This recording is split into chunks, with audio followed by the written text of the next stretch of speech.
Welcome back to The Rich Life. I'm your host Aaron, and today we're going to be talking about the rich life of Claire Foy. But before we get started, don't forget to click like and subscribe for your daily dose of your favorite celebrity content. Claire Foy is an English actress who has a net worth of $4 million. Claire Foy was born in Stockport, Greater Manchester, England, United Kingdom in April 1984. Foy studied drama at Liverpool John Moores University at the Oxford School of Drama, then made her screen debut in the pilot episode of the supernatural comedy series Being Human in 2008. Following her professional stage debut at the Royal National Theatre, she played the title role of the BBC One miniseries Little Doriet in 2008 and made her film debut in the American historical fantasy drama season of The Witch in 2011, following the leading roles in television series The Promise in 2011 and Crossbones 2014. Foy earned praise for her portraying of the ill-fated Queen Anne Boleyn in the BBC miniseries Wolf Hall in 2015, receiving a British Academy Television Award for Best Actress nomination. In 2018, she starred in Steven Soderbergh's psychological thriller Unsane, played Lisbeth Sandler in The Girl in Spiderwebs, and portrayed Janet Sheeran, wife of astronaut Neil Armstrong, in Damien Chazelle's BIPOC First Man. She later received a nomination for the Golden Globe Awards and the BAFTA Awards for the Best Supporting Actress. In 2021, she portrayed Margaret Campbell, Duchess of Agril, in the Amazon Prime series A Very British Scandal. Foy has starred as Queen Elizabeth II in the series The Crown since 2016. She's also had recurring roles in TV series The Promise, White Heat, and Wolf Hall. Foy has starred in the films Season of the Witch, Wreckers, Vampire Academy, Rosewater, and The Lady in the Van. In 2016, she was nominated for a BAFTA Award for Best Leading Actress for Wolf Hall. During her 70-year reign, Queen Elizabeth II was portrayed on screen many times by actresses from Claire Foy to Dame Helen Mirren. The actresses playing her have paid tribute to the late monarch through her adaptations on film before her wake at 96 years old. Claire Foy was the first actress to take on the role of Queen Elizabeth in The Crown, a role that secured her an Emmy and Golden Globe. She admitted that playing the Queen had given her more respect for the monarch and the royal family in general. "Something hit me as I walked through the door," she told Vogue.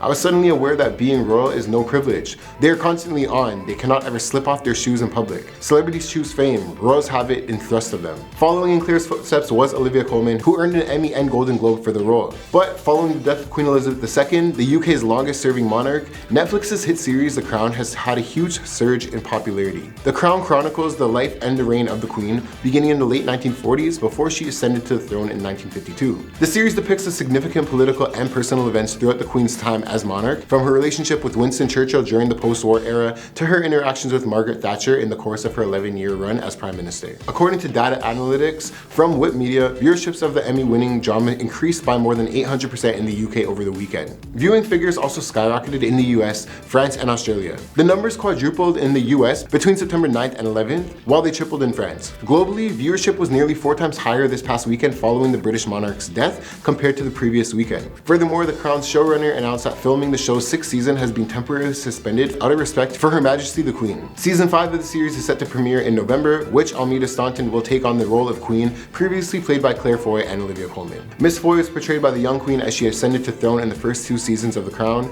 and she said that she hasn't been able to do much research because there was no accounts of what the monarch really had thought in those moments. "I just had to imagine what it was like, being a girl who wanted to live in the countryside with her husband and children and dogs and horses," Miss Foy said at her 2016 media event, according to the magazine Variety. She was a shy, retiring type, very close with her lovely sisters, and suddenly she's given the top job, and she's the most unlikely person to have it. Miss Foy portrayed the Queen as distant from her children, but she said Elizabeth shouldn't be criticized for that. "She had a job to do, and if she was a man, no one would have questioned it," the actress said in an interview with The Guardian in 2017. But during her time filming, Claire Foy was under significant risks from a stalker. Miss Foy, who's 38, starring in The Crown, was allegedly targeted by Jason Penrose, a 39-year-old, in November and December of last year. On December 17th, Foy called the police to report he was outside her residence. Court papers also show he sent emails writing about wanting him to be his girlfriend. In one email sent to her publicist Emma Jackson on November 2nd, Miss Penrose allegedly said, "I'm sorry, I think Claire's policy should not be talking about any personal stuff in media and only creative business." Miss Jackson forwarded the email to Foy's agent, who has also received messages but has blocked the account. Mr. Penrose appeared outside the home and sent her over 1,000 emails in a month. A hearing to decide about the stalking prosecution order was adjourned until July 22nd. Miss Penrose gave his address as Highgate Mental Health Care Center and was accompanied by healthcare workers. Rosa Bentham, on behalf of the Metropolitan Police,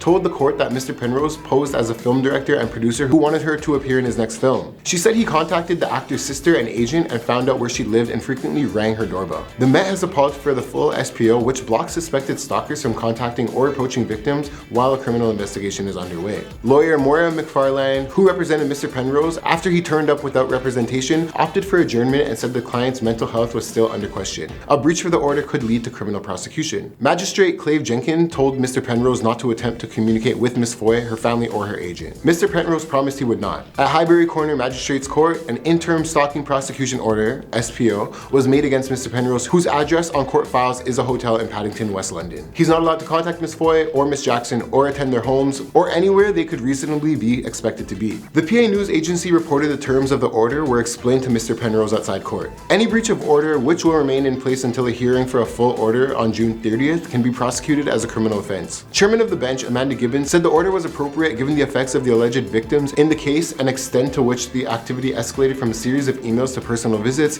and staying in the area of which the woman lives. But that's not the only big scandal. In a very British scandal, Claire Foy thinks that the real-life Duchess of Aggro, Margaret Campbell, would have hated her starring in the adaptation of her life. Written by Sarah Phillips, who has penned many of the modern-day Agatha Christie TV adaptations, featuring a cast of huge names such as WandaVision's Paul Bettany, Gavin and Stacey star Julia Davies, and Claire, the show explores the very public breakdown of the marriage between Margaret, played by Claire Foy, and her husband Ian, Duke of Aggro, played by Paul Bettany, in the 1960s. However, despite Claire's already receiving rave reviews for her portrayal days before the three-parter begins, she's not sure her alter ego would be the biggest fan. In fact, the crowned actress thinks colorful character Margaret would have hated seeing her star in the BBC show. Speaking at a recent Q&A, Claire told Metro UK and other presses, "She would have hated me. She would have been appalled." Margaret, who died in 1993, was a regular fixture at the front pages at the time and famed for her charisma, beauty and style, and a very chaotic lifestyle. Gasping, the leady lady continued, "Oh my gosh, I mean, I can just almost hear her now, scathing deeply disappointed that it's me and not many other people I could name. She would just be saying of me, I'm so low class, look at her. I love her even more for the fact that she would have hated me." The drama will give viewers a look into what is perceived to be the most brutal legal cases of the 20th century. But speaking of scandals, we have one queen who admitted to being obsessed with Claire Foy